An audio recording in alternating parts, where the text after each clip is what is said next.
টাকিকে অবরুদ্ধ করে যেভাবে সাংসদ সুকান্ত মজুমদারের উপর হামলা চালানো হয়েছে তার জবাবদিহি করতে রাজ্যের মুখ্য সচিব এবং সংশ্লিষ্ট জেলা শাসককে সংসদের স্বাধিকার কমিটি ডেকে পাঠিয়েছে বলে মন্তব্য করলেন রাজ্য বিজেপি মুখপাত্র শ্রমিক ভট্টাচার্য। সন্দেশখালীতে ১৪৪ ধারা ছিল, কিন্তু টাকিকে কেন অবরুদ্ধ করা হলো সে প্রশ্ন তোলেন তিনি।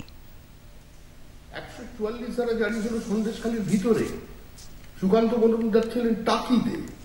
টাকিকে অবরুদ্ধ করা কেন হয়েছিল?